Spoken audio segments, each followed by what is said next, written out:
Bismillahirrahmanirrahim. Assalamualaikum warahmatullahi wabarakatuh.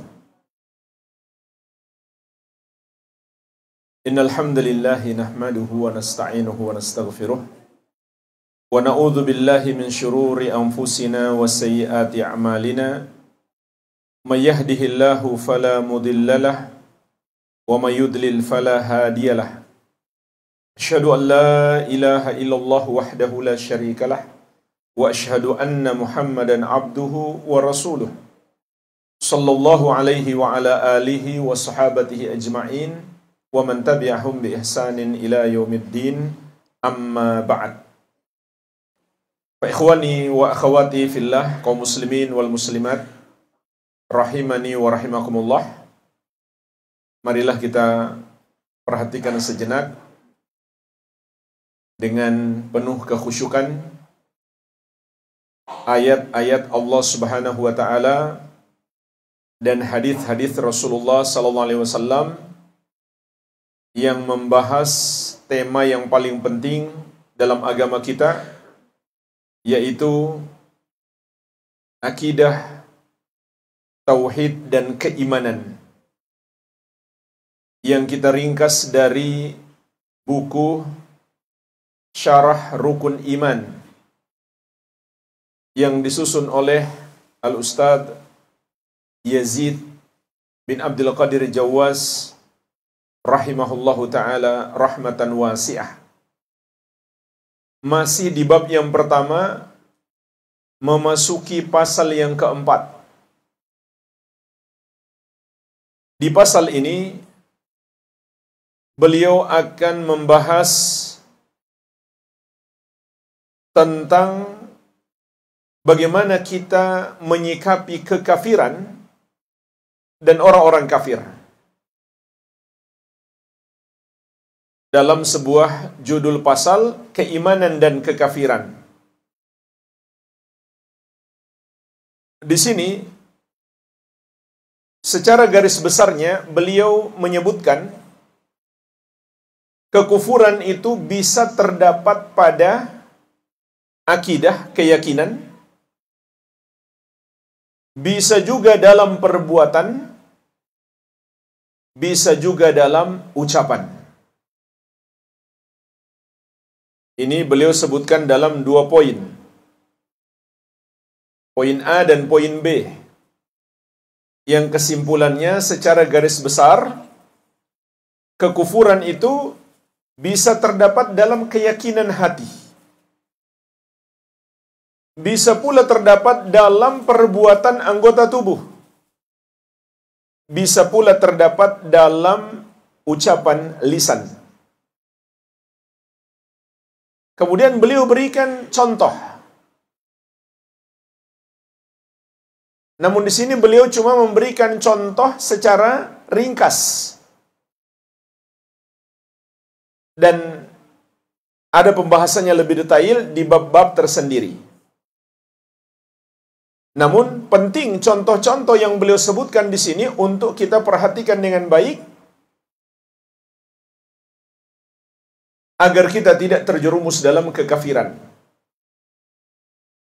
Di sini beliau berikan 7 contoh dosa kufur yang membatalkan keimanan. Yang pertama adalah pengingkaran secara menyeluruh terhadap ajaran Islam. Tidak beriman kepada Allah Subhanahu wa taala, tidak percaya kepada para rasul, tidak pula meyakini kitab-kitab Allah, tidak pula meyakini adanya hari kebangkitan. Semuanya. Seperti kata beliau, orang-orang komunis, ateis, atau sosialis, marxis, dan semisal dengan mereka. Maka ini jelas kekufurannya. Sama sekali nggak percaya agama. Ini yang pertama. Yang kedua, beriman kepada sebagian dan kufur terhadap sebagian.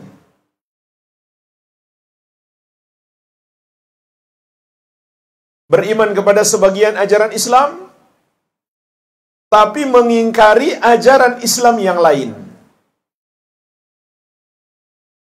Beriman kepada sebagian Nabi dan Rasul, tapi mengingkari Nabi dan Rasul yang lain.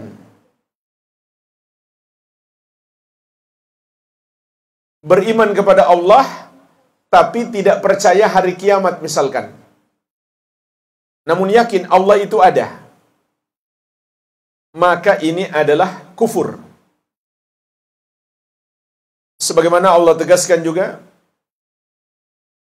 di surat An-Nisa ayat 150-151. Innal ladzina yakfuruna billahi wa rusulih wa yuriduna an yufarriqu bainallahi wa rusulih. Sesungguhnya orang-orang yang kufur kepada Allah dan para rasulnya, dan mereka ingin membeda-bedakan antara Allah dan para rasulnya. Wa yaqulun, dan mereka berkata, nu'minu bi ba'di wa nakfuru bi ba'd. Kami beriman kepada sebagian dan kufur kepada sebagian.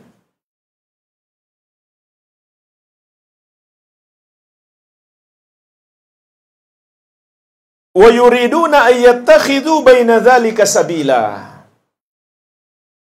Dan mereka ingin mengambil jalan tengah di antara keduanya. Jadi mereka seakan-akan mengambil jalan tengah antara iman atau kufur. Seakan-akan mereka bersifat netral. Namun Allah Subhanahu wa taala menegaskan, ulaika humul kafiruna haqqan. Merekalah orang-orang kafir yang sebenarnya. Hanya beriman kepada sebagian, kafir kepada sebagian, maka itu tidak diterima. Harus beriman secara menyeluruh. Ini yang kedua.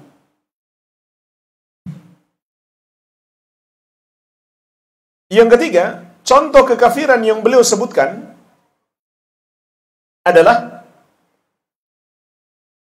mendustakan satu ajaran Islam.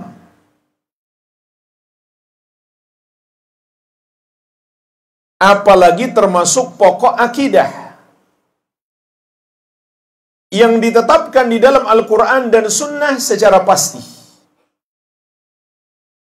Maka ini adalah kekufuran. Apa saja ajaran Islam itu? Terutama terkait dengan rukun iman. Mendustakan Allah Subhanahu wa taala, mendustakan para malaikat, para nabi dan rasul, kitab-kitab, hari kiamat, takdir, ataupun yang lainnya. Seperti mengingkari kewajiban sholat 5 waktu, atau mengingkari syariat berhaji, atau syariat puasa, atau syariat zakat. Maka orang yang mengingkarinya, Islamnya batal. Dia bukan muslim lagi. Dan ini tidak ada perbedaan pendapat di kalangan ulama. Mendustakan satu ajaran Islam yang jelas-jelas ajaran Islam adalah kekufuran. Dan Allah sebutkan juga kekufuran ini di surat Al-A'raf ayat ke-40. Innal ladzina kadzdzabu bi ayatina wastakbaru anha la tufattahu lahum abwabus samai wa la yadkhulunal jannata hatta yalijal jamalu fi sammil khiyat.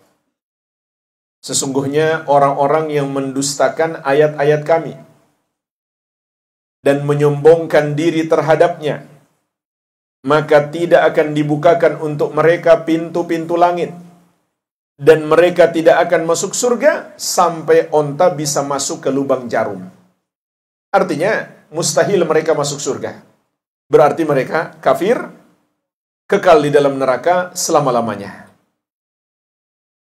Apa kekafiran mereka? Di sini disebutkan mereka mendustakan ayat-ayat Allah dan menyombongkan diri terhadapnya. Contoh, mereka mendustakan ayat-ayat yang berbicara tentang kewajiban haji. Mereka mengatakan haji itu bukan syariat, hanya tradisi orang Arab. Buktinya, kata mereka, sudah ada sejak masa jahiliyah. Maka jika yang berkata itu seorang muslim, Islamnya menjadi batal. Dia bukan muslim lagi. Sedangkan menyombongkan diri, dia akui bahwa itu ajaran Islam, tapi dia mengatakan misalkan sudah nggak relevan dengan zaman. Contoh, dia mengatakan pergi haji di masa sekarang sudah nggak relevan. Kenapa? Karena jamaah tidak kebagian hotel, sehingga terlantar. Padahal yang terlantar itu yang melanggar aturan. Kapasitas menampung jamaah haji itu terbatas. Para petugas dan para pengurus juga orangnya terbatas. Makanya ada pembatasan. Nggak mungkin seluruh umat Islam bisa datang berhaji. Tapi ada yang bandel sampai menipu. Travel menipu jamaah. Jamaah ikut-ikutan menipu pemerintah. Pura-pura visanya visa kerja, padahal tujuannya untuk haji. Bahkan visa turis, visa kunjungan, visa wisata, padahal sudah ditetapkan harus dengan visa haji resmi. Akhirnya kucing-kucingan dengan petugas. Jadi itu kesalahan manusianya, bukan kesalahan syariatnya. Kalau kemudian ada seorang muslim yang mengatakan berarti haji di masa sekarang sudah nggak relevan, maka ulama Islam sepakat tidak ada perbedaan pendapat, saat itu dia murtad, keluar dari Islam. Dia bukan muslim lagi. Meskipun dia haji berkali-kali. Mendustakan satu ajaran Islam, apalagi ajaran Islam yang sudah sangat jelas, adalah pembatal keislaman. Ini berdasarkan ijma' ulama. Dan ini dinukil oleh banyak ulama. Di antaranya oleh Al-Allamah Ali Al-Qari rahimahullahu ta'ala. Beliau mengatakan, la khilafa bainal muslimina. Tidak ada perbedaan pendapat kaum muslimin. Anna rajula law azhara inkar al-wajibat al-zahirah al-mutawatirah wal muharramat al-zahirah al-mutawatirah. Bahwasannya seseorang apabila dia mengingkari kewajiban-kewajiban yang jelas, yang mutawatir, artinya sudah diketahui oleh seluruh kaum muslimin atau kebanyakan kaum muslimin, tapi dia ingkari itu sebagai suatu kewajiban, seperti rukun Islam yang 5, mengucapkan 2 kalimat syahadat, atau sholat, puasa, zakat, haji. Barang siapa yang mengingkarinya, atau keharaman-keharaman yang sudah jelas, yang mutawatir. Contoh, haramnya zina, haramnya khamar. Maka kata beliau, ulama Islam sepakat, barang siapa mengingkari keharamannya, fa innahu yustatabu, maka dia harus diminta bertobat, dibawa ke pengadilan, diadili, disidang untuk diminta bertobat. Fa in taba minha, agar dia bertobat, wa illa kutila kafiran murtaddan. Kalau tidak, maka dia dihukum mati, yaitu oleh pemerintah, oleh pengadilan, karena dia telah kafir, murtad, keluar dari Islam. Jadi, ini kesepakatan ulama, tidak ada perbedaan pendapat. Sekali lagi saya ingatkan jemaah sekalian, dalam permasalahan agama, penting kita mengetahui bagian mana yang disepakati ulama, dan bagian mana yang diperselisihkan ulama. Kenapa? Karena kalau ulama sudah sepakat, tidak boleh lagi bagi kita ada ruang untuk berbeda pendapat. Yang berbeda pendapat pasti salah, tidak mungkin benar. Karena nggak mungkin dia yang benar, lalu seluruh ulama salah. Tapi kalau ulama masih beda pendapat, mungkin masih ada bagi kita ruang untuk berbeda pendapat. Jadi, ini termasuk yang disepakati ulama. Kufurnya orang yang mengingkari satu ajaran Islam, apabila ajaran Islam itu sudah jelas, bahkan sudah mutawatir, diketahui oleh umumnya kaum muslimin. Bukan hanya ulama, orang awam pun tahu. Orang awam umat Islam, siapa yang tidak tahu, haji itu wajib. Semua tahu. Begitu pula orang awam tahu khamar itu haram. Ini contoh syariat Islam, kewajiban atau keharaman yang jelas, yang qat'i, yang tegas, yang mutawatir. Maka barang siapa mengingkarinya, Islamnya batal, dia bukan muslim lagi. Ini contoh yang ketiga. Kemudian beliau berikan contoh lagi yang keempat. Termasuk kekufuran dalam perbuatan, yaitu mempersembahkan ibadah kepada selain Allah. Inilah yang disebut dengan dosa syirik. Dan di sini beliau berikan 3 contoh syirik. Contoh yang pertama, orang yang sholat untuk menyembah selain Allah. Ada nggak umat Islam seperti itu? Seharusnya nggak ada. Sayangnya ada yang mengaku muslim melakukannya. Contoh, ada orang yang sengaja datang ke masjid yang di dalam masjid itu ada kuburan. Katanya kuburan keramat. Padahal Rasulullah SAW melarang keras beribadah di masjid seperti itu. Yaitu larangan beribadah di kuburan. Makanya kalau masjid ada kuburan, nggak boleh lagi kita beribadah di situ. Sebab Nabi SAW bersabda, "Laknatullahi 'alal yahudi wan nasara ittakhadhu qubura anbiya'ihim masajida." Allah melaknat Yahudi dan Nasrani yang menjadikan kuburan para nabi mereka sebagai tempat ibadah. Nah, ada seseorang sengaja datang ke masjid tersebut, lalu dia sholat, tapi niat sholatnya untuk mengagungkan penghuni kubur itu. Maka pada hakikatnya, dia sedang menyembah penghuni kubur itu. Karena inti daripada ibadah, inti daripada sholat adalah cinta dan pengagungan kepada Allah Subhanahu wa ta'ala. Sehingga kalau ada orang ibadah untuk mengagungkan selain Allah, maka dia telah berbuat syirik. Contoh yang kedua, kata beliau, menyembelih untuk selain Allah. Sebab menyembelih itu ibadah. Sehingga Allah Subhanahu wa ta'ala menegaskan, "Fasholli li rabbika wanhar." Salatlah dan menyembelihlah hanya untuk Rabbmu. Nabi SAW bersabda, "La'anallahu man dzabaha li ghairillahi." Allah melaknat orang yang menyembelih untuk selain Allah. Maka menyembelih untuk selain Allah seperti untuk sesajen, untuk pendekatan diri dan pengagungan kepada makhluk yang mereka yakini sebagai penguasa di pantai mereka atau di gunung mereka, maka itu syirik. Bahkan meyakini ada selain Allah yang punya kuasa di wilayah mereka pun, itu sudah termasuk syirik tersendiri.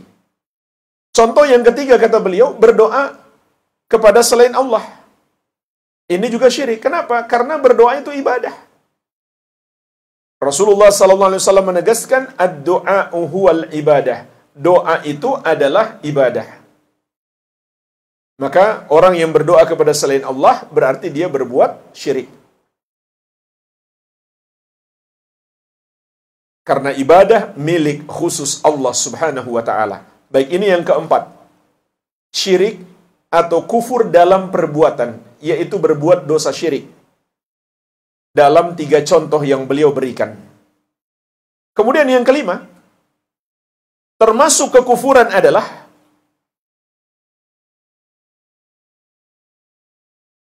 mencela Allah Subhanahu wa taala, mencaci Allah, atau mencaci agama Islam, atau mencaci satu ajaran Islam, atau mencaci satu ayat atau satu hadis, atau mencela Rasulullah sallallahu alaihi wasallam, menghina beliau, atau sekedar mengolok-olok, hanya bercanda,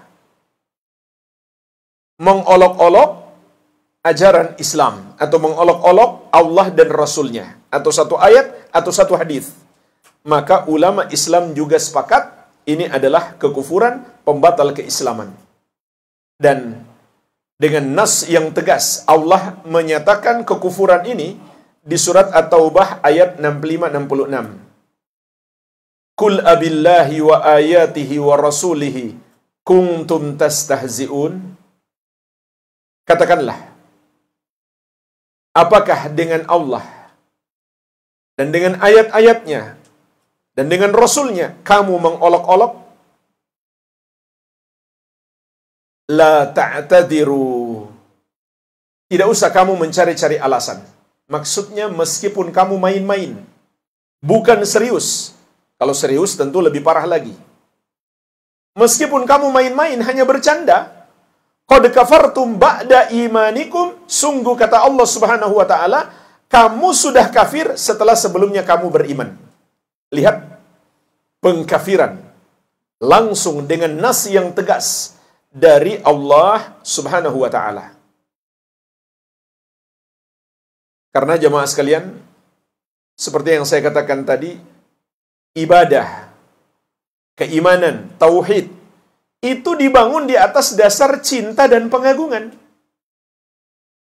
Kalau seseorang mengolok-olok ataupun menghina, berarti dia tidak mengagungkan.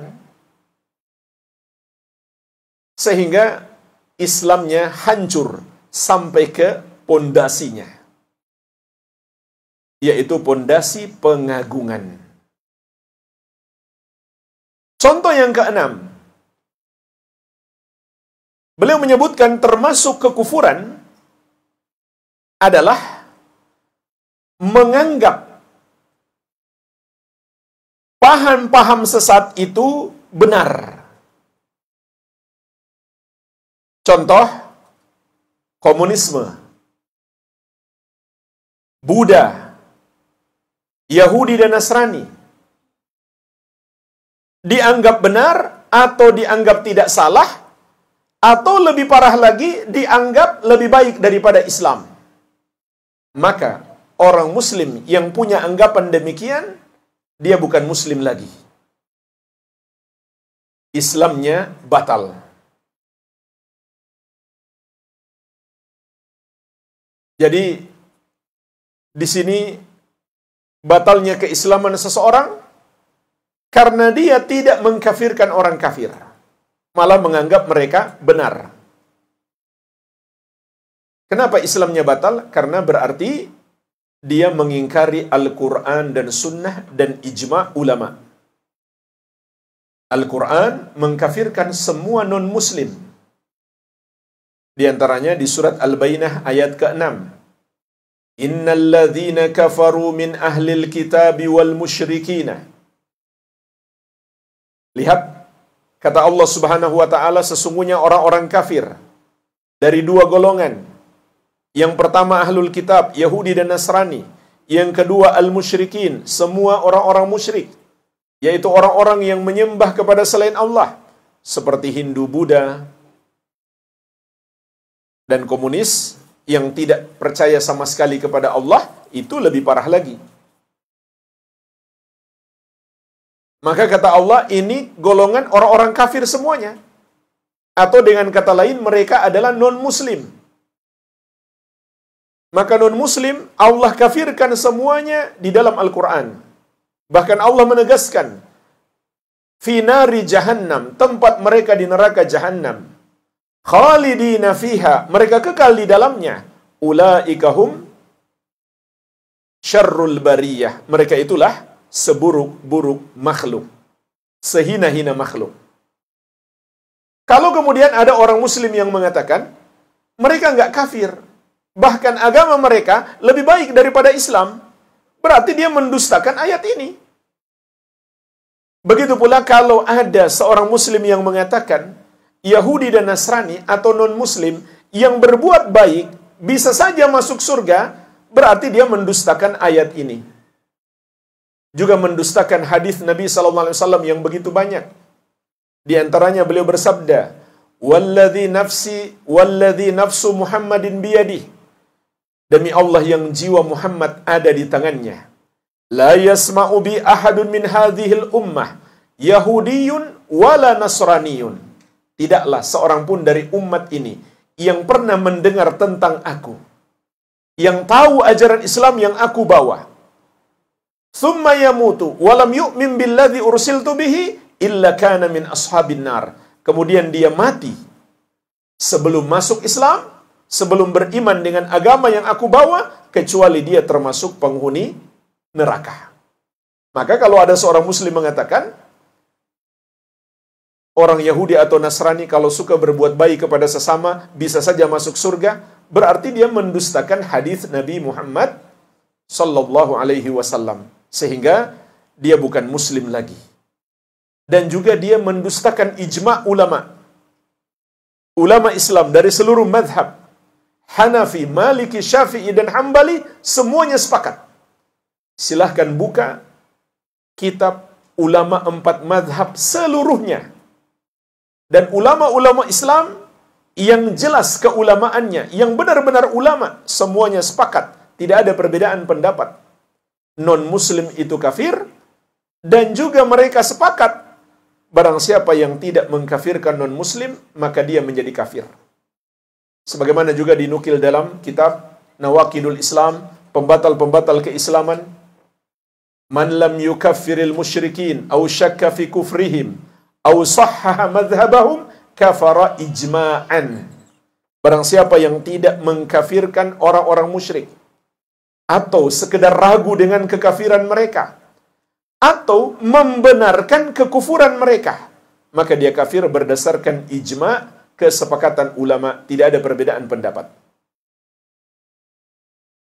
Kemudian yang ketujuh, beliau beri contoh orang yang menuding Islam sebagai agama yang kurang, yang dangkal, yang terbelakang, maka ini juga termasuk kekufuran. Kalau dia ucapkan, berarti itu kekufuran dalam ucapan. Kalau dia cuma sekedar meyakini dalam hati, berarti itu kekufuran dalam keyakinan. Karena itu sama saja dengan mendustakan ajaran Islam, mendustakan Al-Quran dan Sunnah. Al-Quran mengatakan, Al-yawma akmaltu lakum dinakum, wa atmamtu alaikum ni'mati, wa raditu lakumul Islam dina. Pada hari ini, telah kusempurnakan untukmu agamamu, dan telah kucukupkan nikmatku kepadamu, dan telah aku ridhoi Islam sebagai agama bagimu. Maka Allah mengabarkan kepada kita, Islam itu agama yang sempurna, yang lengkap. Artinya, semua kemaslahatan yang kita butuhkan sudah ada di situ. Semua kebaikan bagi kita ada di situ. Ada di dalam ajaran Islam. Ada di dalam Al-Quran dan Sunnah. Bahkan kita nggak mungkin meraih kebaikan tanpa mengikutinya. Lalu, jika ada kemudian orang Muslim yang mengatakan, agama Islam ini masih kurang, belum lengkap, atau dangkal, atau terbelakang, maka Islamnya batal. Jamaah sekalian, ini faedah penting. Jadi semuanya 7 pembatal keislaman. Ini pentingnya. Ini ilmu yang paling wajib dipelajari. agar kita tidak terjerumus di dalam dosa ini.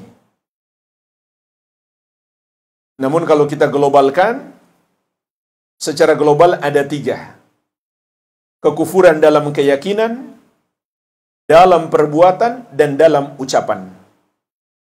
Berikutnya, beliau juga membahas di poin C, bagaimana cara menyikapi orang kafir. Maka wajib bagi kita untuk bersikap barok, berlepas diri dari orang kafir, yaitu memusuhi dan membenci mereka. Bukan malah sebaliknya, mencintai mereka, loyal kepada mereka, berteman dekat dengan mereka, memuliakan mereka, mengangkat derajat mereka, menjadikan mereka sebagai pejabat atau pemimpin. Tetapi kita harus membenci dan memusuhi. Tapi ingat jemaah sekalian, membenci dan memusuhi itu tidak sama dengan menzolimi. Menzolimi, orang-orang kafir dilarang keras dalam Islam. Di antaranya di surat Al-Maidah ayat ke-8, Allah Subhanahu wa taala berfirman, "Wala yajrimannakum syana'anu qaumin ala alla ta'dilu, i'dilu huwa aqrabu littaqwa." Janganlah kebencianmu kepada satu kaum membawamu untuk tidak berlaku adil kepada mereka atau berbuat zalim. Berlaku adillah, jangan zalim. Karena adil itu lebih dekat kepada takwa. Para ulama ahli tafsir menjelaskan, makna ayat ini adalah kita disuruh oleh Allah Subhanahu wa taala membenci orang-orang kafir. Tapi kita juga dilarang menzolimi mereka. Apakah menzolimi harta mereka? Dan lain-lain.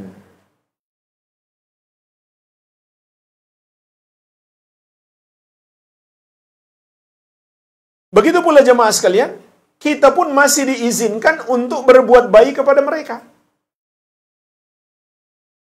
Sebagaimana di surat Al-Mumtahanah ayat ke-8, Allah Subhanahu wa taala berfirman, "La yanhakumullahu 'anil ladzina lam yuqatilukum fid din wa lam yukhrijukum min diyarikum an tabarruhum wa tuqsitu ilaihim innallaha yuhibbul muqsitin."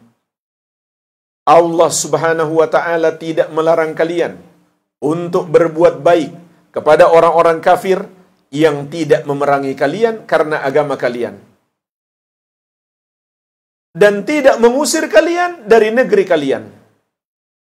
Sesungguhnya Allah, dan hendaklah kalian berbuat adil kepada mereka. Sesungguhnya Allah mencintai orang-orang yang berbuat adil.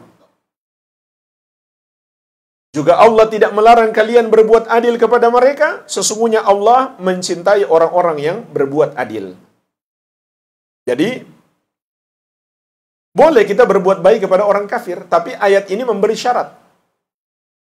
Yang pertama, syaratnya adalah orang kafir itu bukan termasuk orang kafir yang memerangi umat Islam atau mengusir kaum muslimin dari negeri mereka. Syarat yang kedua, dan ini sangat penting, berbuat baik kepada orang kafir itu hanya dalam urusan dunia. Contoh, dia lapar, boleh kita kasih makan. Dia sakit, boleh kita kasih obat. Tapi kalau dalam urusan agama mereka, nggak boleh kita bantu. Contoh, saat mereka merayakan Natal, nggak boleh kita bantu. Itu namanya menolong dalam dosa. Dan ini juga termasuk disepakati ulama, bahwa haram hukumnya seorang muslim membantu orang kafir atau sekedar mengucapkan selamat terhadap hari raya mereka.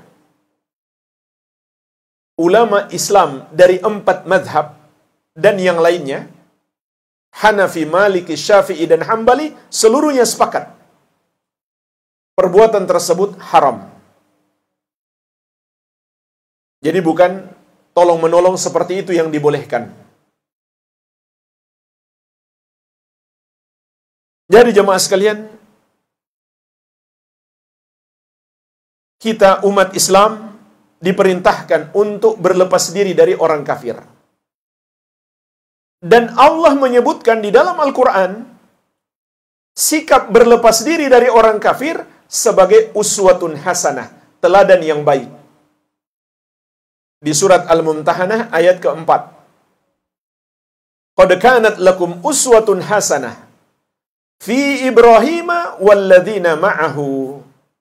Sungguh telah ada bagimu teladan yang baik pada diri Nabi Ibrahim dan para nabi yang lainnya. Apa teladan yang baik itu? Idh qalu liqaumihim, tatkala mereka berkata kepada kaum mereka sendiri, inna bura'a'u minkum wa mimma ta'buduna min dunillah. Sesungguhnya kami berlepas diri dari kalian dan dari apa yang kalian sembah selain Allah. Kafarna bikum, kami mengingkari, mengkafirkan atau menyalahkan kalian. Wa bada bainana wa bainakumul adawatu wal baghdha abadan, dan telah nampak jelas permusuhan dan kebencian antara kami orang-orang yang beriman dan kalian orang-orang kafir selama-lamanya. Sampai kapan? Hatta tu'minu billahi wahdah, sampai kalian beriman kepada Allah yang satu saja. Jadi subhanallah, sikap berlepas diri dari orang kafir dalam Al-Quran disebut sebagai uswatun hasanah, teladan yang baik dari seluruh Nabi dan Rasul. Jadi ini ajaran seluruh Nabi dan Rasul.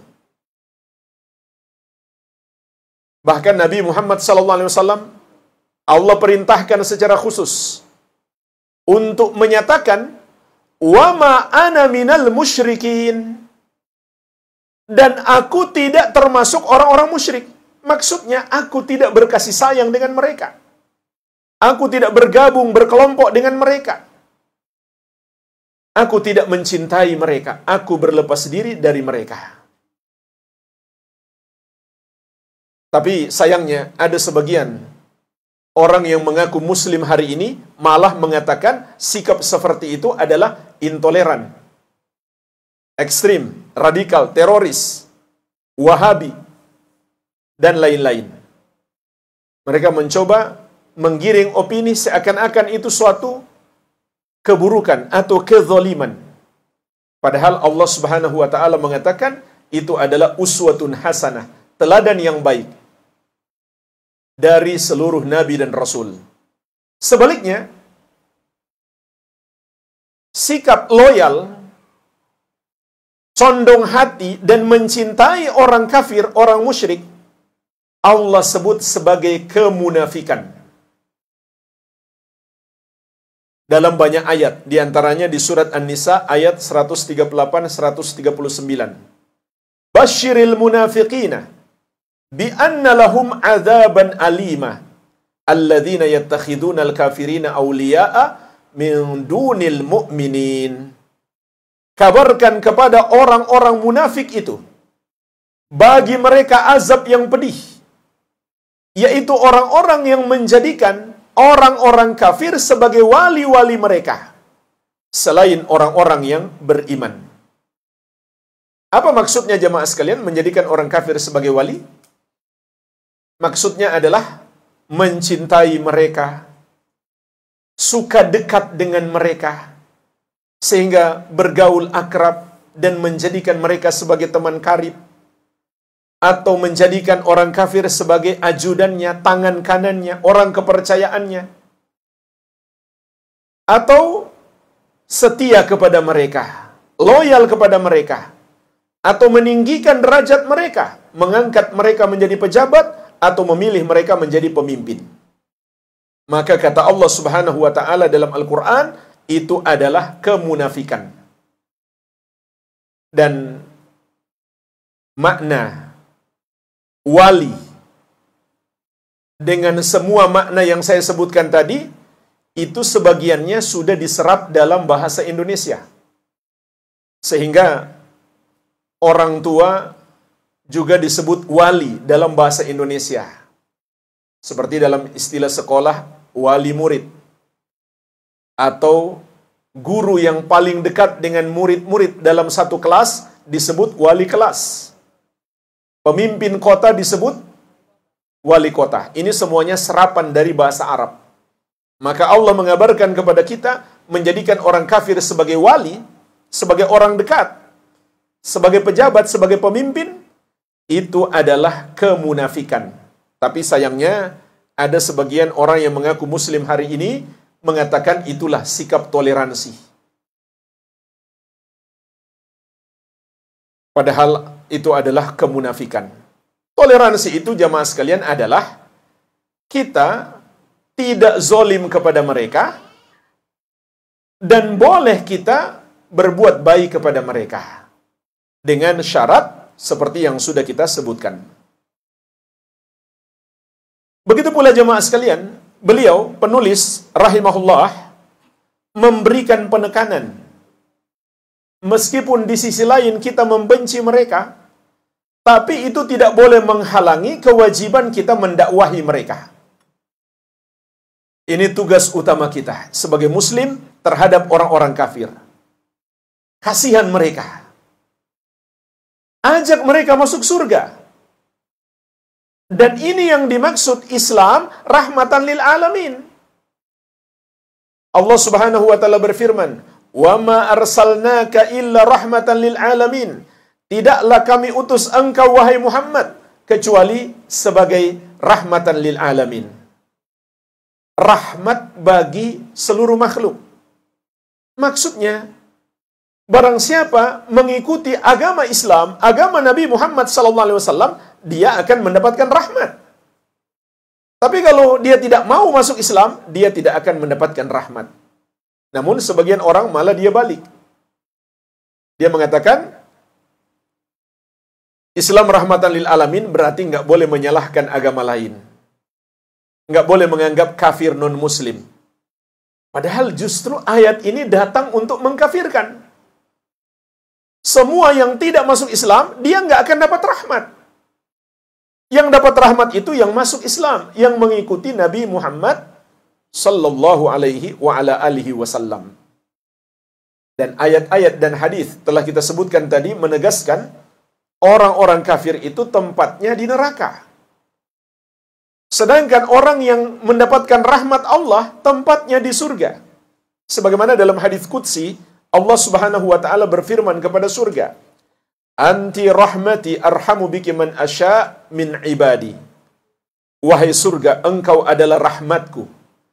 Aku rahmati denganmu hamba-hambaku yang aku kehendaki. Jadi, ini maknanya menebarkan rahmat Islam. Kita ajak mereka masuk Islam. Kita jelaskan kepada mereka akidah yang benar. Semoga Allah berikan hidayah kepada mereka. Dan jamaah sekalian, banyak orang non-muslim itu, hanya dengan penjelasan sederhana, dia kemudian jadi mu'alaf. Dia masuk Islam. Tugas kita hanyalah menjelaskan apa adanya. Ajaran Islam itu seperti ini, seperti itu. Tunjukkan kepada mereka keindahan dan kebaikan Islam. Kenapa mereka dengan cepatnya bisa masuk Islam? Karena akal sehat mereka masih berfungsi. Karena mereka cerdas, mereka pintar. Sehingga mereka butuh orang yang menjelaskan kepada mereka. Maka tidak sedikit orang yang masuk Islam hanya dengan suatu penjelasan yang sederhana. Karena dia memang pintar, dia langsung paham. Tapi memang ada juga yang perlu didebat terlebih dahulu. Itu yang kalau kepalanya sudah terlalu banyak syubhat. Maka menghadapi yang banyak syubhat, itu harus diserahkan kepada orang-orang yang berilmu. Tapi kebanyakan orang-orang awam mereka mudah diajak masuk Islam. Asalkan mereka masih punya akal sehat. Tinggal masalahnya kita mau nggak berdakwah kepada mereka. Dan ini tugas kita. Ini kewajiban setiap umat Islam. Sebagaimana di surat Yusuf Allah Subhanahu wa taala berfirman, Qul hadhihi sabili ad'u ila Allahi